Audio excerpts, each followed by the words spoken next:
2 ದಿನಗಳ ಹಿಂದೆ ಕಾರ್ಕಳ ಶಾಸಕರು ಒಂದು ಪತ್ರಿಕಾ ಸಂವಾದ ಕಾರ್ಯಕ್ರಮದಲ್ಲಿ ಕೆಲವು ವಿಚಾರಗಳನ್ನು ಪ್ರಸ್ತಾಪ ಮಾಡ್ತಾ ಅವರು ನೇರವಾಗಿ ಕಾಂಗ್ರೆಸ್ ಮುಖಂಡರಾಗಿರುವ ಉದಯ್ ಕುಮಾರ್ ಶೆಟ್ಟಿ ಅವರ ಮೇಲೆ ಮತ್ತು ಕಾಂಗ್ರೆಸ್ ಕಾರ್ಯಕ್ರಮಗಳ ಮೇಲೆ ಒಂದು ಆರೋಪಗಳನ್ನು ಮಾಡಿ ಸ್ವಲ್ಪ ವಿಚಲಿತರಾದಂತೆ ಕಂಡು ಬಂದು ಆರೋಪಗಳನ್ನೆಲ್ಲ ಮಾಡಿದ್ದಾರೆ.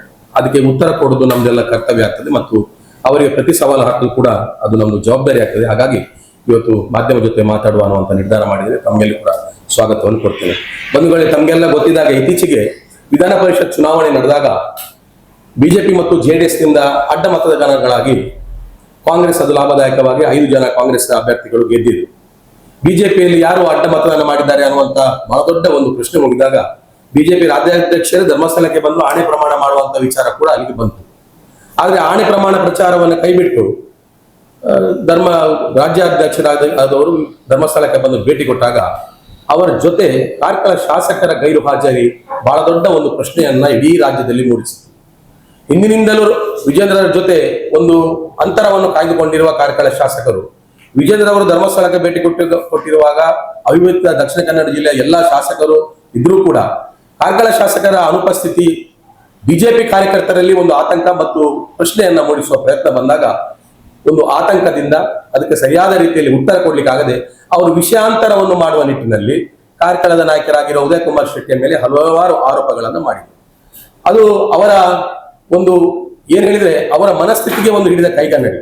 ಯಾಕೇಳಿದ್ರೆ ಹಿಂದೆ ಕರ್ನಾಟಕದಲ್ಲಿ ಬಿಜೆಪಿ ಸರ್ಕಾರ ಇರುವಾಗ ಗೋಪಾಲ್ ಭಂಡಾರಿಯವರು ಶಾಸಕರಾಗಿರುವಾಗ ನಾನು ಸರ್ಕಾರದಿಂದ ಅನುದಾನಗಳನ್ನು ತಂದು ಅಭಿವೃದ್ಧಿ ಕೆಲಸ ಮಾಡ್ತಿದ್ದೇನೆ ಅಂತ ಹೇಳ್ತಾ ಇದ್ದೆ. ಈಗ ರಾಜ್ಯದಲ್ಲಿ ಕಾಂಗ್ರೆಸ್ ಸರ್ಕಾರ ಇದೆ, ಅವರು ಶಾಸಕರಿದ್ದಾರೆ, ಉದಯ್ ಕುಮಾರ್ ಶೆಟ್ಟಿ ಅವರು ಅಡ್ಡಕಾಲು ಹಾಕ್ತಿದ್ದಾರೆ ಅಂತ ಅವ್ರು ಹೇಳ್ತಾ ಇದ್ದಾರೆ.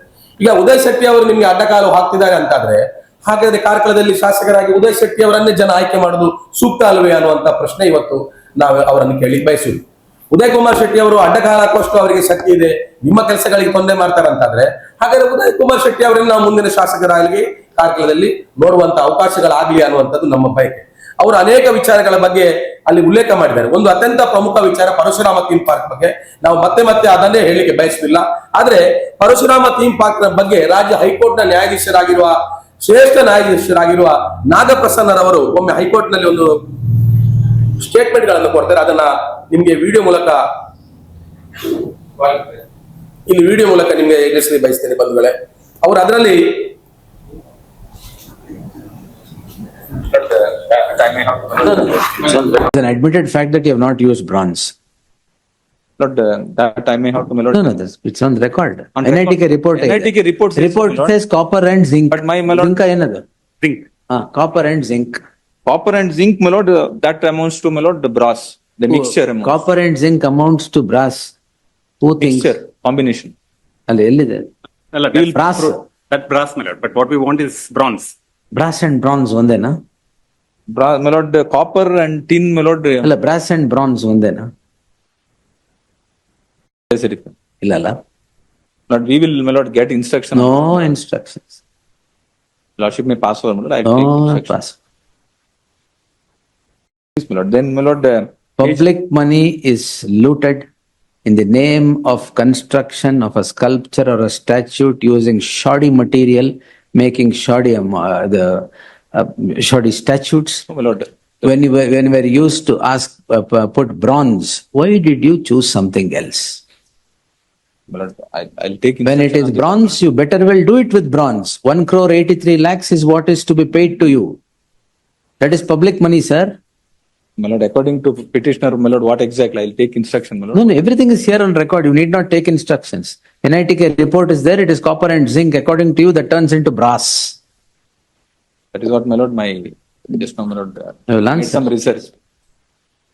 But my lord, here two Such things. people who play with public money should not be spared. ಕೊಡ್ಲಿಕ್ಕಿದು ಮಾರ್ದಾಗ ಬಿದ್ದೋಗ್ಲಿಲ್ಲ. That is the reason why, my lord, it was. ಅದೇ ಬಿದ್ದೋಗಕ್ ಮುಂಚೆ ಇದು ತಗ್ಸಿದ್ದಾರೆ. That's ಬಿಕಾಸ್ ಆಫ್ ದಿ ಕಳಪೆ work. the issue was not that, my lord. This because of the load, my lord, of the Sir, orderly. what is the height of the statue? 35 feet. 35 feet. You think brass and zinc will hold 35 feet? You ought to have done it with bronze. There is a particular purpose in saying that it should be done with bronze.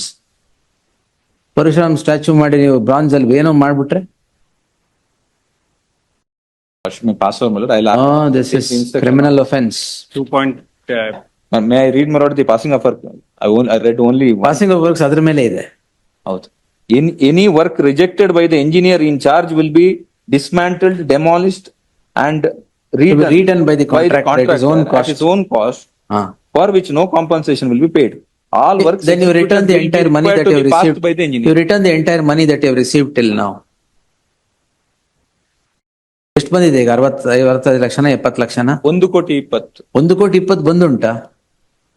ಸರಿ. But I'll complete the project, my lord, within the time, No. and then let them examine, my lord. There ends the matter. Why did you take 1,20,00,000 lakhs? Lord, it was For zinc and copper and zinc? advance payment, my lord, for ಅಲ್ಲ, copper and zinc.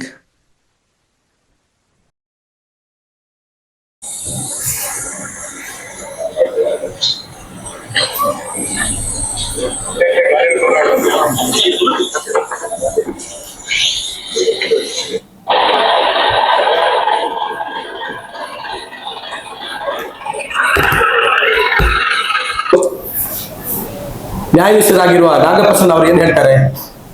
Browns ಮತ್ತೆ brass ಒಂದೇನಾ ಅಂತ ಕೇಳ್ತಾರೆ. ತಾಮ್ರ ಮತ್ತೆ ಕಂಚು ಒಂದೇನಾ ಅಂತ ಕೇಳ್ತಾರೆ. Public money is looted in the name of construction of cultural statue using shoddy material.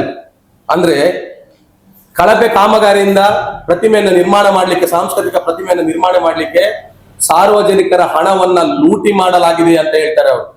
ಅದರ ಜೊತೆಲಿ ಇನ್ನು ಹೇಳ್ತಾರೆ, when you are use to as put bronze, why did you choose something else? ನಿಮ್ಗೆ ಕಂಚಿನಿಂದ ಮಾಡಲು ಹೇಳಿದಾಗ ನೀವು ಇತರ ವಸ್ತುವನ್ನು ಯಾಕೆ ಉಪಯೋಗ ಮಾಡಿದ್ರಿ ಅಂತ ಹೇಳ್ತಾರೆ. ಬ್ರಾನ್ಸ್ ನಲ್ಲಿ ಮಾಡ್ತೇವೆ ಎಂದು ಹೇಳಿದ ಮೇಲೆ ಅದರಲ್ಲೇ ಮಾಡಬೇಕಿತ್ತು, ಅದಕ್ಕಾಗಿ ನಿಮಗೆ 1,83,00,000 ನೀಡಲಾಗಿದೆ, ಎಲ್ಲದಕ್ಕೂ ದಾಖಲೆ ಇದೆ ಅಂತ ಹೇಳ್ತಾರೆ ಆ ವಿಡಿಯೋದಲ್ಲಿ ಅವರು. Such people who play with public money should not be spread. ಅಂದ್ರೆ ಸಾರ್ವಜನಿಕರ ಹಣದೊಟ್ಟಿಗೆ ಆಟ ಆಡಿದವನನ್ನ ಕ್ಷಮಿಸಲಾಗದು ಅಂತ ಹೇಳ್ತಾರೆ. ಮತ್ತೊಂದು ಬಹಳ ಆಶ್ಚರ್ಯಜನಕ ಶಬ್ದವನ್ನು ಯೂಸ್ ಮಾಡ್ತಾರೆ ಅವ್ರು ನೋಡಿ. ಪುಣ್ಯಕ್ಕೆ ಇದು ಬಿದ್ದು ಹೋಗಿಲ್ಲ, ಅದು ಬಿದ್ದು ಹೋಗುವ ಮುಂಚೆ ಅದನ್ನ ತೆಗೆದಿದ್ದೀರಿ ಬಿಕಾಸ್ ಆಫ್ ಕಳಪೆ ಕಾಮಗಾರಿ. ಇದು ಕ್ರಿಮಿನಲ್ ಅಫೆನ್ಸ್ ಅಂತ ಅವ್ರು ಹೇಳ್ತಾರೆ. ನಿಮ್ಗೆ 1,20,00,000 ಹಣ ಕೊಟ್ಟಿರೋದು ತಾಮ್ರ ಮತ್ತು ಹಿತ್ತಾಳೆಯಿಂದ ಮಾಡ್ಲಿಕ್ಕ ಅನ್ನುವಂತ ಪ್ರಶ್ನೆ. ಇದು ಪ್ರಶ್ನೆ ಅಲ್ಲ, ಇದು ಕಾರ್ಕಳದ ಜನತೆಯ ಕಣ್ಣು ತೆರೆಸುವ ಒಂದು ಸ್ಟೇಟ್ಮೆಂಟ್ ಅವರದು. ನಾವು ಮಾಡಿದ್ರೆ ಆರೋಪ, ಉದಯ್ ಶೆಟ್ಟರು ಮಾಡಿದ್ರೆ ಆರೋಪ, ಸುಳ್ಳು ಆರೋಪ, ವ್ಯಥ ಆರೋಪ. ಈಗ ಹೈಕೋರ್ಟ್ ನ ನ್ಯಾಯಾಧೀಶರೇ ಹೇಳಿದಾರಲ್ಲ, ಕಳಪೆ ಕಾರಣ ಮಾಡಿದಿರಿ, ಕಂಚು ಅಂತ ಹೇಳಿ ಇನ್ನೇನೋ ಮಾಡಿದಿರಿ, ಅದು ಬಿದ್ದು ಹೋಗುವ ಮೊದಲು ಅದನ್ನು ತೆಗೆದಿದ್ದೀರಿ, ಇಲ್ಲದೆ ಬಿದ್ದು ಹೋಗ್ತಾ ಇತ್ತು. ಏನಾಗಾದ್ರೆ ಯಾರಾದ್ರೂ ಕೇಳಿದ್ರಾ? ಅದರಿಂದ ನಾವು ಪ್ರತಿಮೆಯ ಬಗ್ಗೆ ಮತ್ತು ಪರಶುರಾಮ ಥೀಮ್ ಪಾರ್ಕ್ ಬಗ್ಗೆ ಇನ್ನು ಜಾಸ್ತಿ ಮಾತಾಡಲಿಕ್ಕೆ ಹೋಗುದು. ಯಾಕಂದ್ರೆ ಕಾರ್ಕಳ ಶಾಸಕರಿಗೆ ಒಂದು ಸುಳ್ಳನ್ನ ಚಂದವಾಗಿ ಅದನ್ನು ತಿರುಗಿಸಿ ಯಾವ ರೀತಿ ಎಲ್ಲ ಹೇಳ್ಬೋದು ಅನ್ನೋದರ ಬಗ್ಗೆ ಅವರು ಬಹಳ ಪರಿಣತಿಯನ್ನು ಪಡ್ಕೊಂಡಿದ್ದಾರೆ. ಮತ್ತು ಅವರ ವೈಫಲ್ಯಗಳಿಗೆ, ಅದು ಜವಳಿ ಪಾರ್ಕ್ ಬಗ್ಗೆ ಅವರು ಹೇಳಿದ್ದಾರೆ, ನಮ್ಗೆ ಭೂಮಿ ಇರ್ಲಿಲ್ಲ, ನಮ್ಗೆ ಮಾಡ್ಲಿಕ್ಕಾಗಿಲ್ಲ, 3 ಸರ್ತಿ ಟೆಂಡರ್ ಕರೆದೆವು, ಯಾರು ಬರ್ಲಿಲ್ಲ ಅಂತ ಹೇಳಿದ್ರು. ಯಾರು ಬರ್ಲಿಲ್ಲ ಅಂತ ಹೇಳಿದ್ರೆ ನೀವು ಗುದ್ದಲಿ ಪೂಜೆಯನ್ನು ಹೇಗೆ ಮಾಡಿದ್ರಿ? ಯಾವುದೇ ಒಂದು ಕಾಮಗಾರಿ ಗುದ್ದಲಿ ಪೂಜೆ ಯಾವಾಗ ಮಾಡ್ತಾರೆ ಹೇಳಿದ್ರೆ, ಟೆಂಡರ್ ಆದ ನಂತರ ಟೆಂಡರ್ ಆದ ವ್ಯಕ್ತಿ ಎದುರು ನಿಂತ್ಕೊಂಡು ಗುದ್ದಲಿ ಪೂಜೆ ಮಾಡಿ ಭಟ್ರು ಹಣ್ಣುಕಾಯಿ ಕೊಡೋದು ಅವ್ರ ಕೈಯಲ್ಲಿ, ಕಾಮಗಾರಿ ಮಾಡುವವರ ಕೈಯಲ್ಲಿ. ನೀವು ಟೆಂಡರ್ ಆಗದೆ ನೀವು ಅನುದಾನವನ್ನು ಬಿಡುಗಡೆ ಮಾಡದೆ ನೀವು ಗುದ್ದಲಿ ಪೂಜೆ ಯಾಕೆ ಮಾಡಿದ್ರಿ? ಚುನಾವಣೆಗೋಸ್ಕರ ಅಲ್ವೇ? 23ರ ಚುನಾವಣೆಗೋಸ್ಕರ ಅಲ್ವಾ? ಹಾಗೆ ಅನೇಕ ವಿಚಾರಗಳು. ಈಗ ಬಹುಗ್ರಾಮ ನೀರಿನ ಯೋಜನೆ ಇದೆ, ಆನಂತರ ಎತ್ತಿನಹೊಳೆ ಎಣ್ಣೆಹೊಳೆ ಡ್ಯಾಮ್ ನ ವಿಚಾರ ಇತ್ತು, ಕಾರ್ಕಳ ಪುರಸಭೆ ಒಳಚರಂಡಿಯ ನೀರು, ಈಗ ಮಳೆ ಬರ್ತಾ ಇದೆ, ವೆಂಕಟರಮಣ ದೇವಸ್ಥಾನದ ರಥ ಬೀದಿಯಲ್ಲಿ ಒಳಚರಂಡಿ ನೀರು ಹರಿತಾ ಹೋಗ್ತಾ ಇದೆ. ಇದಕ್ಕೆಲ್ಲ ಯಾರು ಪ್ರಶ್ನೆಗಳಿಗೆ ಉತ್ತರ ಕೊಡುವರು? ಕೇವಲ ಚುನಾವಣೆಯ ಗಿಮಿಕ್. ಆನಂತರ ನಿಮ್ಮ ಬಿಳಿಬೆಂಡೆ ಎಲ್ಲಿ ಹೋಯ್ತು? ನಿಮ್ಮ ಬೆಂಡೆ ಈಗ, ನಿಮ್ಮ ಬಿಳಿಬೆಂಡೆ ಎಲ್ಲಿ ಹೋಯ್ತು ಈಗ? ಆನಂತರ ಏನು ಕಜೆ ಅಕ್ಕಿ ಹೇಳಿದ್ರೆ, ಕಜೆ ಅಕ್ಕಿ ಎಲ್ಲಿ ಹೋಯ್ತು? ಜನರನ್ನ ದಿಪ್ಪು ತಪ್ಪಿಸಿ ಏನೋ ಒಂದು ಹೊಸತನ್ನ ನನ್ನ ಶಾಸಕರು ಮಾಡ್ತಿದ್ದಾರೆ ಅಂತ ಹೇಳಿಗೋಸ್ಕರವಾಗಿ ಈ ರೀತಿಯ ವರ್ತನೆ ಮತ್ತು ಅದನ್ನು ವಿಷಾಂತರ ಮಾಡ್ಲಿಕ್ಕೋಸ್ಕರ ನೀವು ಮಾನ್ಯ ಉದಯ್ ಕುಮಾರ್ ಶೆಟ್ಟಿ ಅವರ ಮೇಲೆ ಆರೋಪಗಳನ್ನ ಮಾಡ್ತಾ ಇದ್ದೀರಿ. ನಿಮ್ದೆ ಯಾವುದೇ ಸವಾಲುಗಳಿಗೆ ನಾವು ಸಿದ್ಧರಿದ್ದೇವೆ. ನಾವು ಹಾಕುವ ಸವಾಲುಗಳಿಗೆ ನೀವು ಸಿದ್ಧರಿರ್ಬೇಕು.